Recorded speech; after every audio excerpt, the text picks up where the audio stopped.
Good evening, ladies and gentlemen. I'm Lieutenant Stephen Rogers here with Tricia Flanagan on Campaign for America. It is 6:28 p.m. here on the East Coast of the United States of America. I want to thank all of you throughout the nation and around the world who have been in touch with us, letting us know that you are sharing our broadcast. Now, ladies and gentlemen, I am not going to mention the nations that people have been in touch with us, but the people who have been in touch with us are communist, anti-communist activists.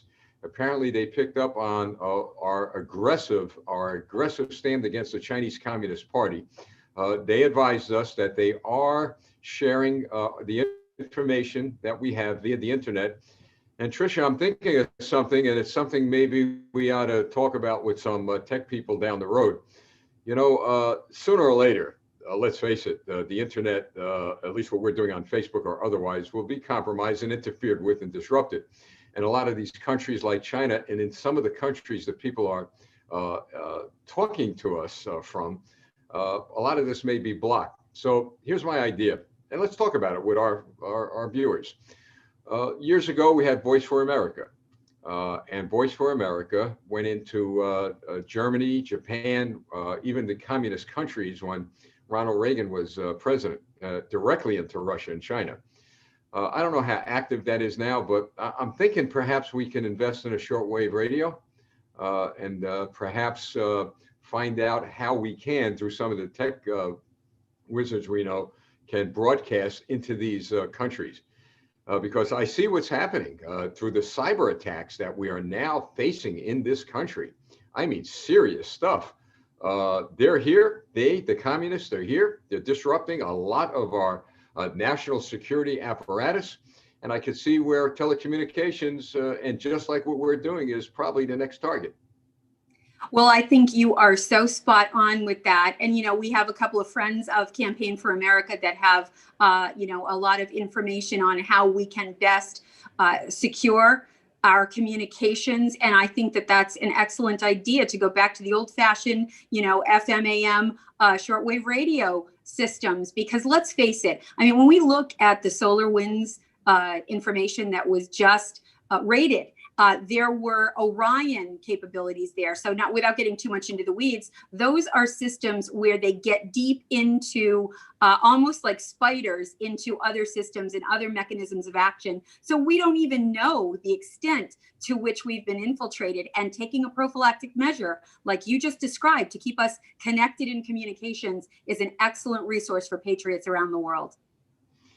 I was so moved this morning by one of the messages I received, again, from a foreign country, that I sent a message out via Twitter, hoping that they would receive it. I think they will at this point, letting them know that there's nothing for them to fear about our country. There are a lot of people who are enslaved to communists and socialists that are very fearful as to what's happening here. Tricia, they're probably more aware of what's going to happen here if Joe Biden does become president of the United States. I mean, that's the worst case scenario. But if he does, we've got to make sure that we win Georgia. That's our firewall against the socialists and communists. But I sent a message out just reassuring them that no matter what happens here, the American patriots of this country will not turn their back on them, that we will be standing shoulder to shoulder with them, and we will do everything we can to fight and defeat the Chinese Communist Party and others who are looking to destroy our country as well as their countries. They need to know that the American people are standing with them. And I know we are. We know a lot of American patriots, not only Republicans, but thank God there are still Democrat conservatives that are jumping on board now with us, fighting not another political party, but fighting for our country and against the Chinese communists. Well, exactly. Yes. And we're ready to stand with those constitutional conservative patriots. And you're right that it's not just about Republican versus Democrat anymore. It's really that, you know, the Democrats who are ready to join us, we welcome you with open arms. The Democrat extreme left is really a place for just extreme progressivism. And there are so many logical, right-minded thinkers that want to come over to this platform. But you're right, we're not going to let you down. We will not leave your side. That's what patriots are all about. The best is yet to come. As we've talked about all week on this program, it's looking better than ever to going into this contested election. We still stand by our president, but we stand as patriots as well to fortify Kelly Loeffler's position and David Perdue in that all-important race in Georgia on January 5th. And in my message to them, as well as people in our country who are very concerned about the movement of the Chinese communists, and most recently the Russians, and we'll talk about that in a minute, I said, know this, American patriots don't surrender. We win. We will help you send communists to the ash heap of history like Reagan did in his time. So they need to know that we're still a strong country. We will always be the shining city on a hill. And we can thank President Trump for keeping us as strong as we are today.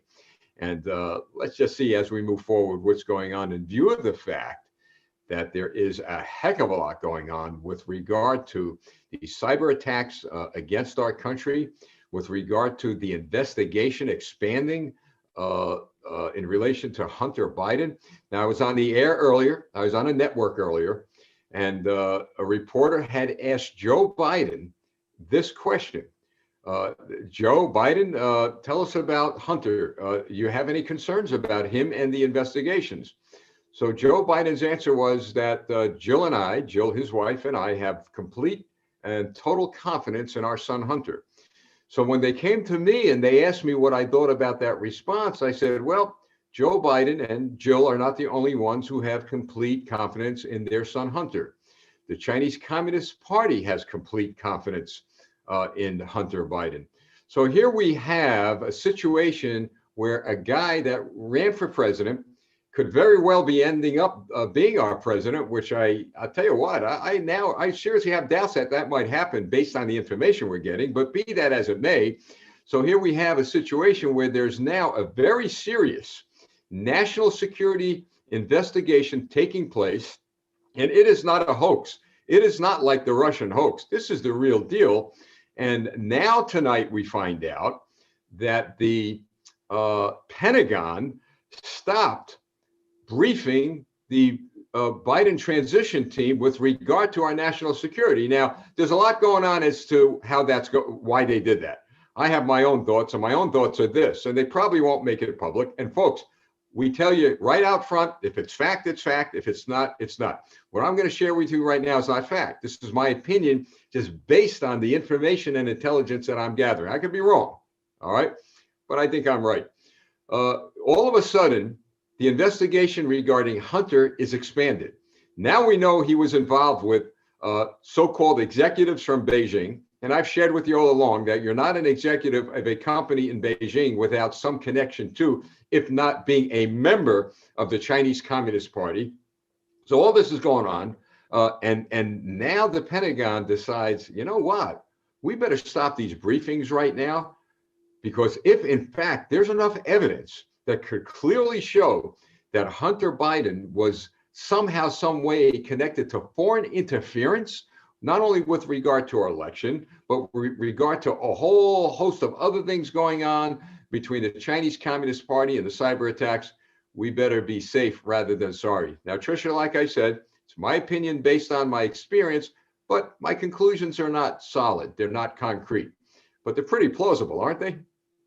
They really are. And I do believe that you have tremendous insight into what is going on. And I agree with you in that interpretation. And I will share this, that I shared in a tweet this morning that has now, I think, over 45,000 likes. And I tried to tease apart, many news organizations are reporting on this and have their own take on it. I simply reported that the briefings had halted, which is the essence of what the truth is.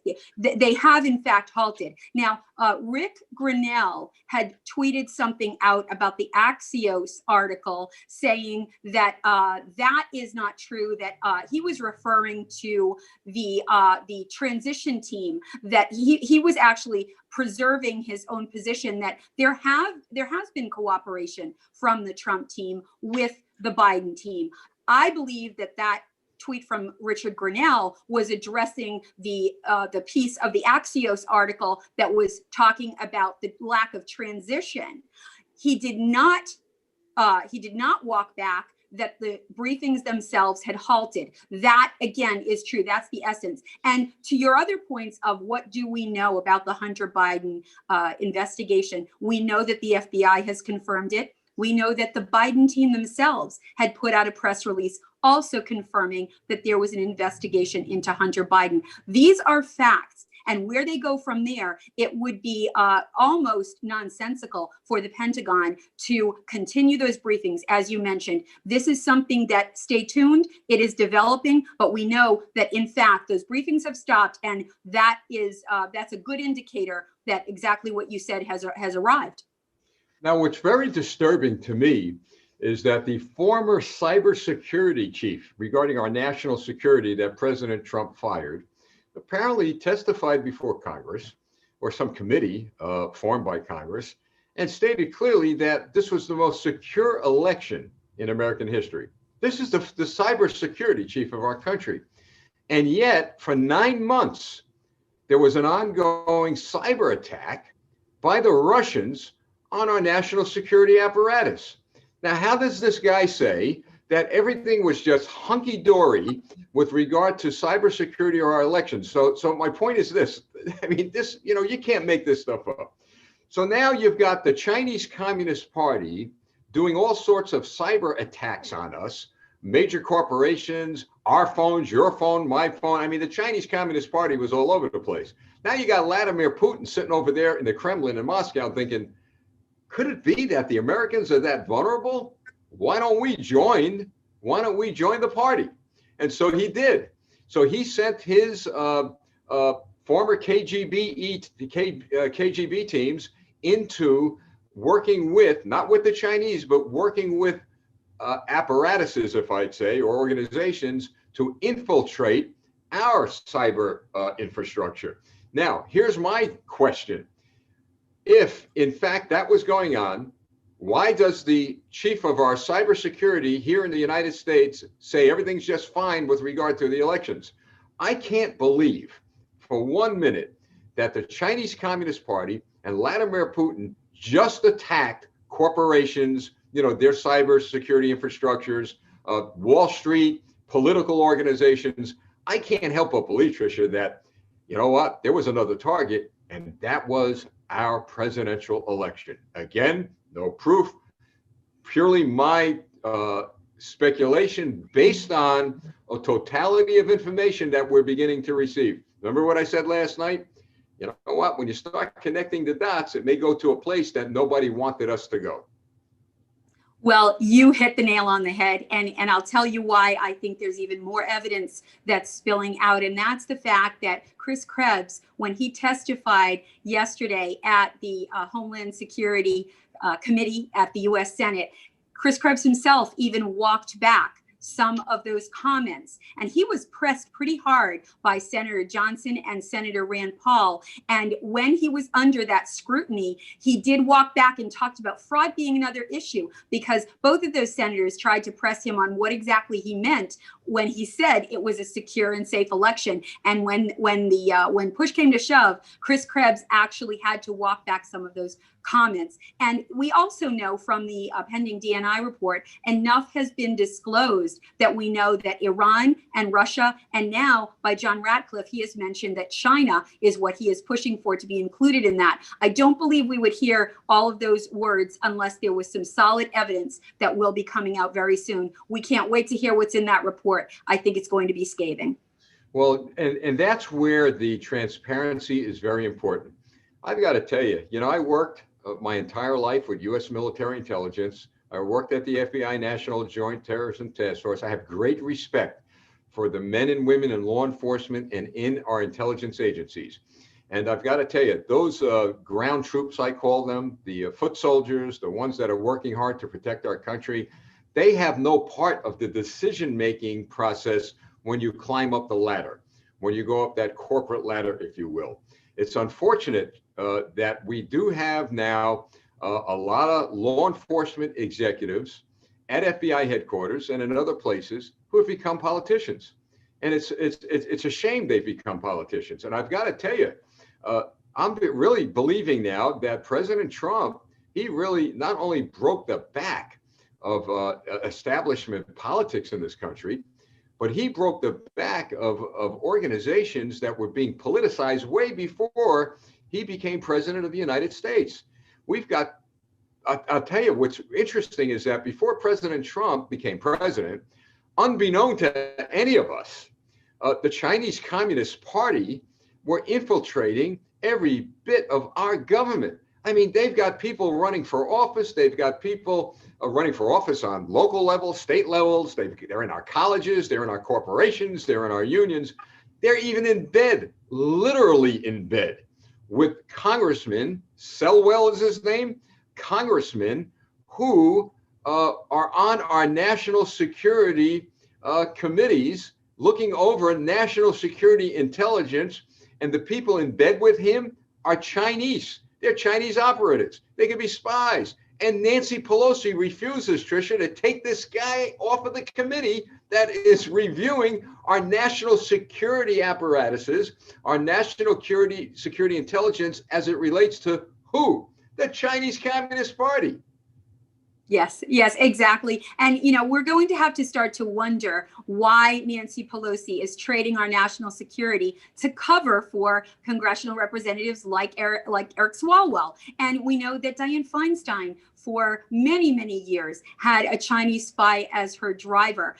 This Christine Fang, or Fang as she's known, it's now coming out just how direct those ties were with Eric Swalwell. As you said, there was a lot of pillow talk, shall we say, that appears that had gone on between them. And she was actually able to get an intern into his office who has links to the Chinese Communist Party. And Eric Swalwell can deny the ties all he wants, and he can say that they've been broken. But the fact is that many of his family members, including his own father, has stayed connected to Fang on social media. This is not over, and Nancy Pelosi is doing not just a tremendous disservice to herself, but to our entire country. Now, folks, we receive pleas, all right? These are, I'm not talking about plea bargaining. We're receiving sincere pleas from people around the world that are enslaved to socialists and communists. And they're trying to send signals to the American people to be sober, as the Bible says, be vigilant, keep an eye on what's going on in your country. Some of them have shared with me that they kept their eye off the ball. Everything seemed okay. And then overnight, all hell broke loose and their countries turned from free enterprise to socialism and then to communism. They're letting us know very clearly, to the best of their ability, that we have no idea what's coming, none whatsoever, and that they just don't want to see us become enslaved to the government. Look, this is a government of the people, by the people, and for the people. And I share with them that I have a tremendous amount of confidence in the people of this country, that we're not going to let communism take us over, that the American spirit, the heart, soul, and spirit of the American people will rise up with great strength against communism, against socialism. But it all begins where, folks? It begins in your home. It begins in your neighborhood. It begins with local elections. And Tricia, this is important. And I know you know this.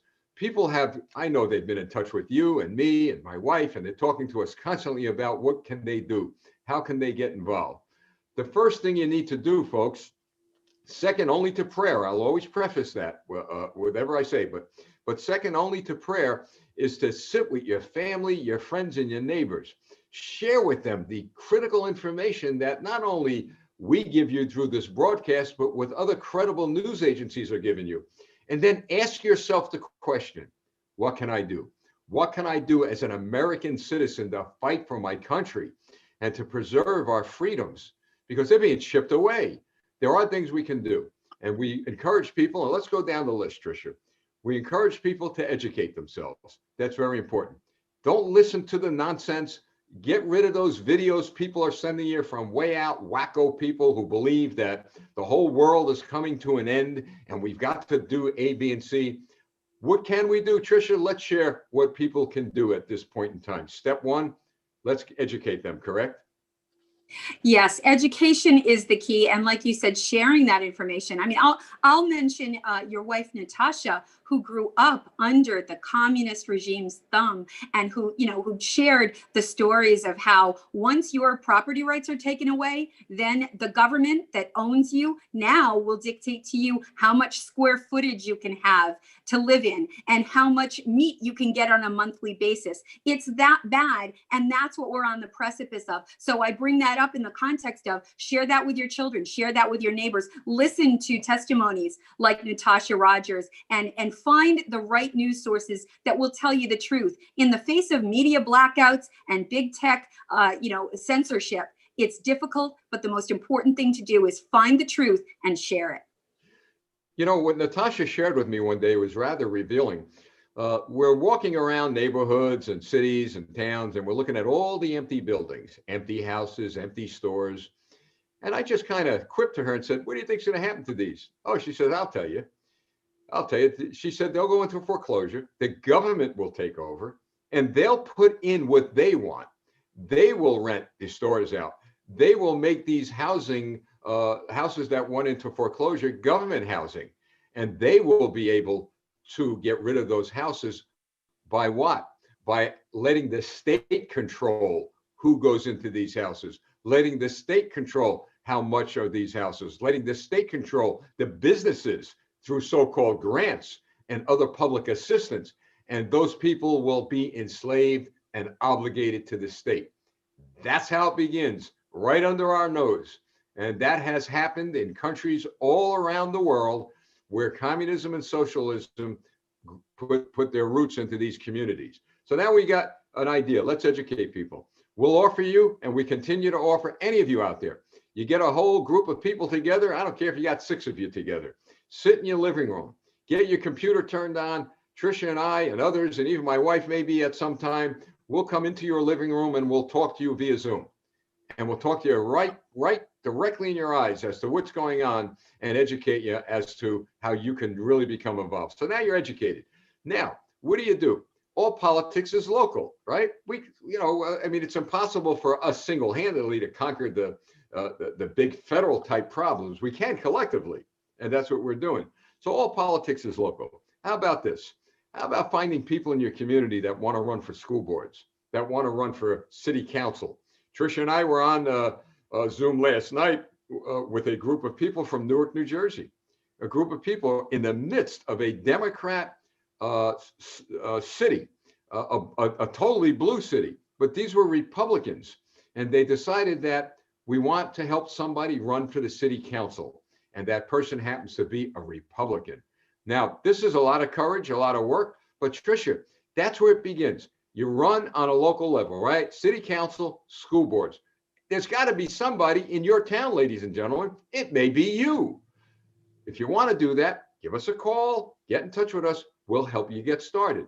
We'll give you guides as to how you could set up a campaign committee, how you could work on fundraising. No cost. We do this for the country, for goodness sakes. You've got a well-experienced former candidate for the United States Senate in Tricia. I've run for office and was elected 3 times. So we got the experience. We have the resources. You know what we need, Tricia? We need our viewers. We need the people listening to us to step up now. Time is running out, but now is our time. Oh, it really is. And I'm so glad that you put that shout out to everybody, because some people I've heard, they say that sounds too good to be true. And it really isn't. And they say, well, how can you do this? You don't ask for any money. The NJGOP had reversed the order. What they wanted to do is find candidates who would fund them instead of being the beacon that would shine the light in front for them and give them the resources that they need. That's what we're stepping in the gap and doing. And look, I know that both of us have given up a lot. We've sacrificed a lot, but we've also been blessed tremendously by God. And we are in this for the love of our country. And we are doing this because we want to see freedom ring. That's all. That's as simple as it gets. And the way the other side did it is they did it exactly this way. It was one office at a time, one step at a time. First, they got the school board, then they got the city councils, and then they worked their way up. Well, we can do the same thing in the name of freedom and in the name of our Constitution. That's what we're about. We're ready to roll. And we don't need any big name politicians involved with us. And frankly, we stayed away from a lot of them. And there are a lot of good ones, all right? And there are a lot who have called us, and you're going to be hearing from them as we move forward.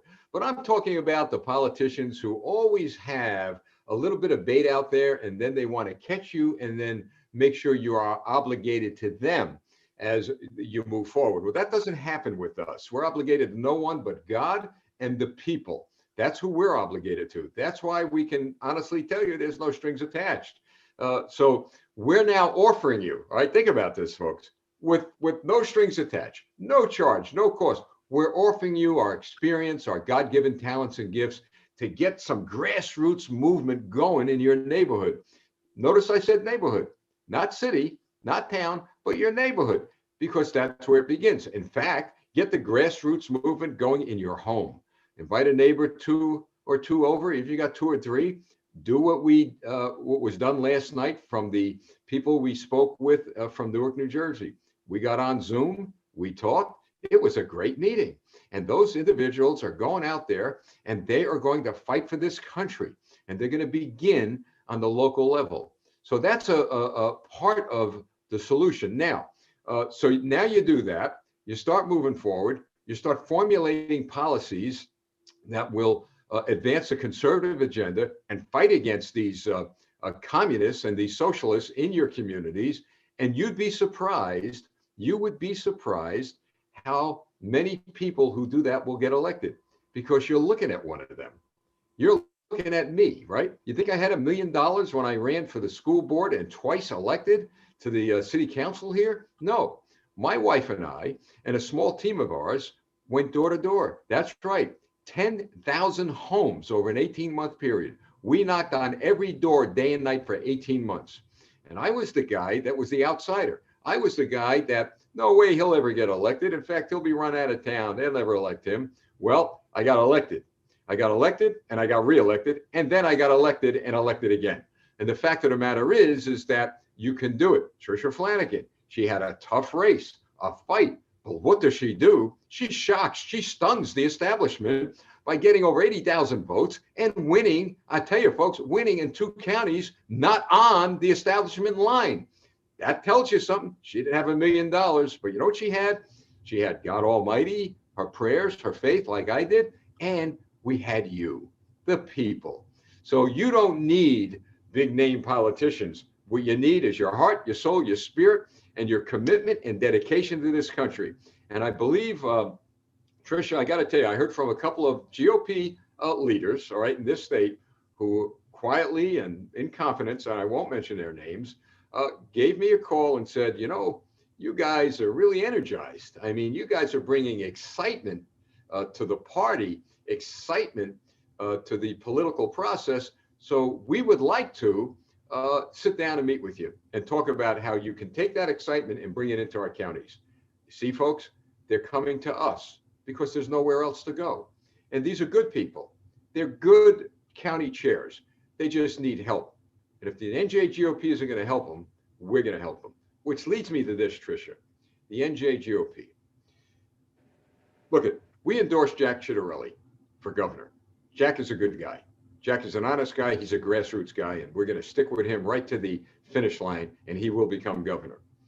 But the NJGOP chairman, Doug Steinhardt, who I always will say, good family man, nice, gentle fellow, all right? But what he decides to do is launch an attack on Jack, unprovoked. And he's criticizing Jack over the fact that he set up a campaign team that he just doesn't like, Doug Steinhardt doesn't like. But my issue with Doug is this: you're criticizing Jack. And by the way, Doug is bragging about being a very, very big supporter of the president. But you know what? Actions speak louder than words. So there's 2 points I want to make. One, if Doug is such a big, big supporter of the president, I'm still waiting for Doug Steinhardt to criticize his buddy, his law partner, former New Jersey Governor, Democrat Jim Florio, for trashing President Trump in an op-ed. Doug Steinhardt has not done that. That's 3 weeks ago. So how could you run around saying you're a big supporter of the president and allow your law partner, who's a Democrat, to trash the president without responding? That's number one. Number two, in my view, and this is my opinion, we lost terribly, terribly in New Jersey. We lost congressional seats. We lost congressional seats because as Doug Steinhardt was running around the state, telling everybody, well, he was helping the president. You didn't help the president. We lost our seats. He hurt the president. And in my view, he was really running for governor at that time. Although he did not announce officially, certainly it was on his mind, at least in my view. And Tricia, you said something to me very interesting about this. The scales of Congress could have been very well strengthened. Would you please share with the people what you shared with me? Oh, absolutely. The road to the majority in the U.S. House of Representatives ran straight through New Jersey. We needed 17 seats, and we picked up a solid, I believe it was, we're on the precipice of 14. If we had just gotten 3 seats in New Jersey, which were very doable, by the way, we had many, many seats up for grabs and very, very strong conservatives who could have taken that ground. But where was the NJGOP? And when we say the NJGOP, yes, there are 21 county chairs, but Doug Steinhardt was the NJGOP chairman. The ball was squarely in his court to get out there and fight. You and I were out there. We were working our fingers to the bone, not just for President Trump, but for all of these seats to deliver what I like to call a MAGA majority. That was where we needed boots on the ground. And sadly, Doug Steinhardt did not lift a finger to help us. So I don't know how he can say that he is behind President Trump when he just takes pictures with him and doesn't help where we need it most to deliver that solid majority. It didn't happen. I can't stand with Doug in that. And I've got to tell you, folks, it's not like we didn't offer. We offered a lot of help. I personally offered a lot of help. I offered to go out and speak and help fundraise, bring grassroots New Jerseyans to the GOP. Tricia, 80,000 votes and nobody gives her a call. The New Jersey State GOP chair says, hey, Trish, look, you got 80,000 votes. You got a lot of support that could help congressional candidates get elected.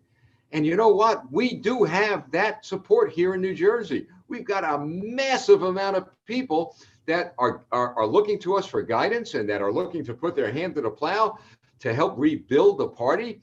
But nobody reached out to us. And I've got to tell you, folks, I think what's more tragic is that it seems to me, based on what I'm hearing from the great New Jersey chairman and chairwoman in this state, and they are good people, they are hard workers, but they were abandoned. They were left behind. Now, some of them who are listening, and some of them may get a call, look, you got to refute as a chairperson what Steve Rogers and Tricia Flanagan said. You know what? They may get that call and they may have to. There are some who are beholding to these political establishment operatives, and they have no choice but to do what they are told to do. But most of them, I've got to tell you, it seems to me, are independent and they want to see change. And I've got to tell you, Tricia, you know them, they work so hard. But when you don't give them the tools, even the pep talks, that's why I love the president. He's going to give you a pep talk. He's like Ronald Reagan. We're going to give you a pep talk. We're not going to talk about dark winters and dark days. We're going to talk about sunrise. We're going to talk about the great American spirit. That was not provided to our GOP chairs, our leaders, by the establishment people. And now the head of that establishment, New Jersey GOP, is running for governor. My. We've got to really think about who's running for office and why they're running for office. And more importantly, who are they connected to? So this is what we need to do, folks. We need to work together to ensure that what we do is not for the benefit of a political party, but for the benefit of the country. And I think, Tricia, that is exactly what we need to get across to people, to become directly involved in the process with the motive of doing what's best for them, not what's best for the government. Everything is upside down and inside out in the state of New Jersey and perhaps some other states. And by the way, my hat's off to the people of California. Man, they are on a roll. They're going to recall that governor and get him out of office. But right now, we're talking about our own party. We need to clean it up, folks. And you have the power to do that.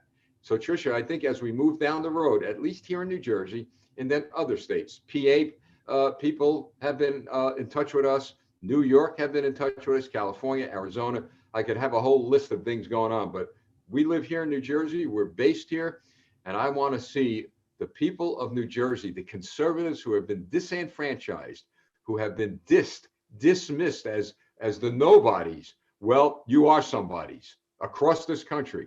We need now. That's why I say now is our time, Tricia.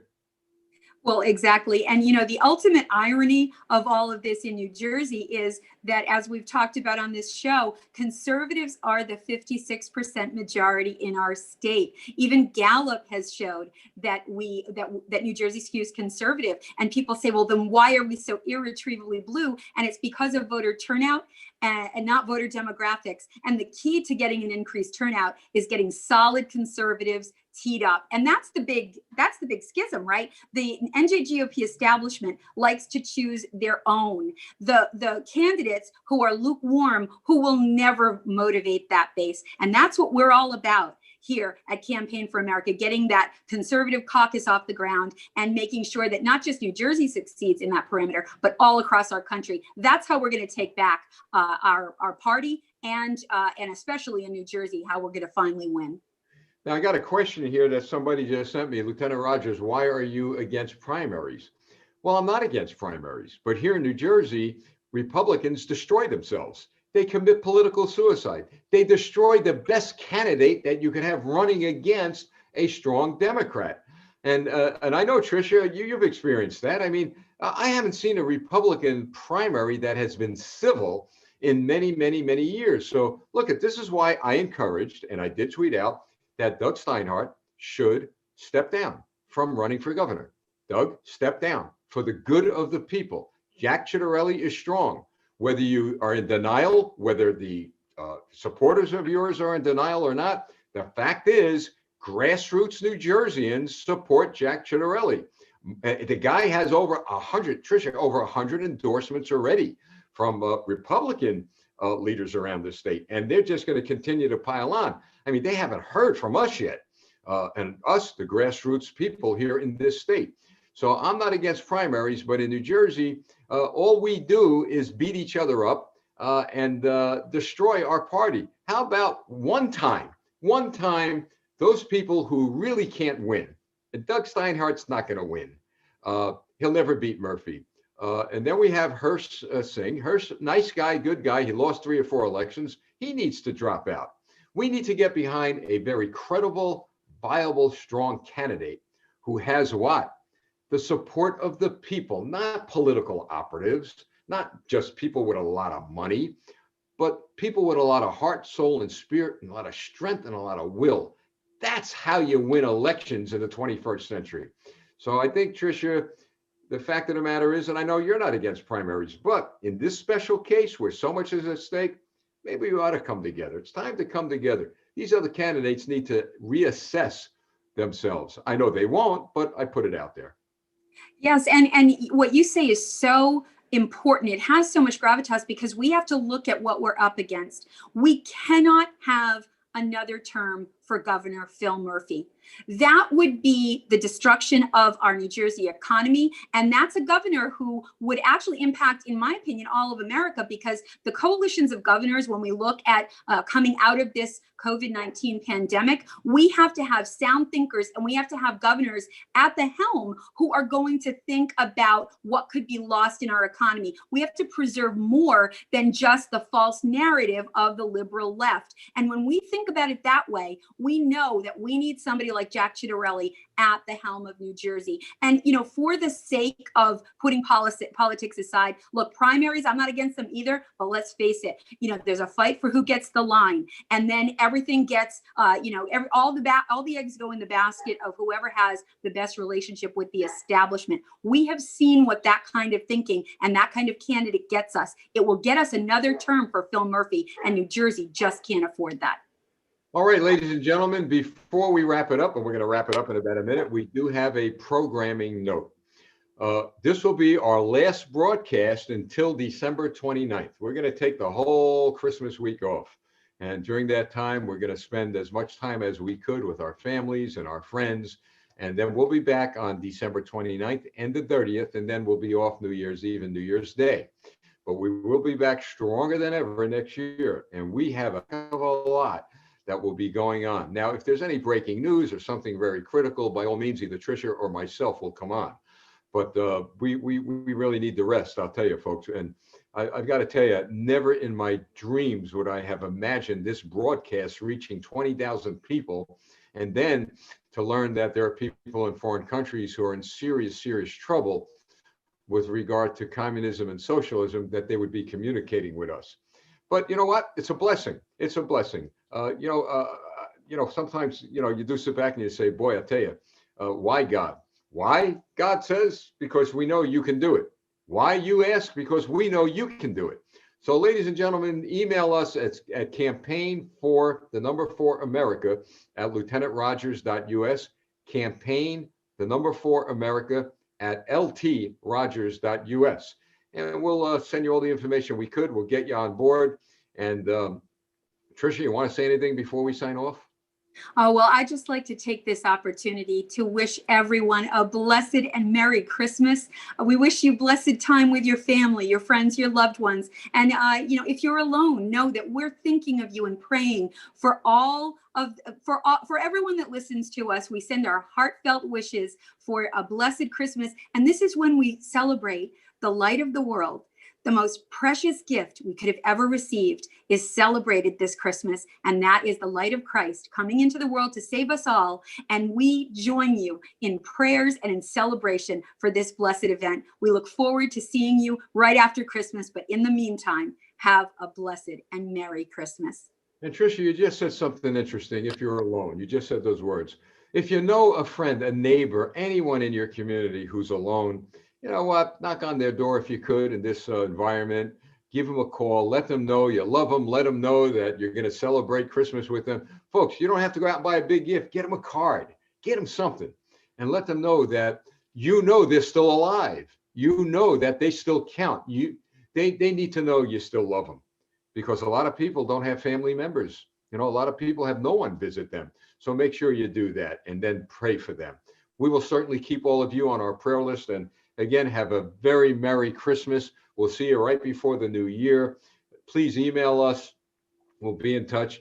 And think about this. Think about this. And I said this on the air today. For all the trials and tribulations this nation has gone through since 1776, we're still here. We are still here. The greatest republic ever in the history of mankind. We are still here. Not because we are the most powerful military in the world, not because of our political process, which is the best in the world, because we have a great constitution, but because of the heart, the soul, and the spirit of the American people. When we rise up to fight for our freedom that will never give up, to fight for our liberties that will never give up. We're Americans, and we win all the time. Thank you. God bless you. God bless America. God bless our president. And remember, the chief end of man is to love and glorify God forever. Have a Merry Christmas. See you in a week or so.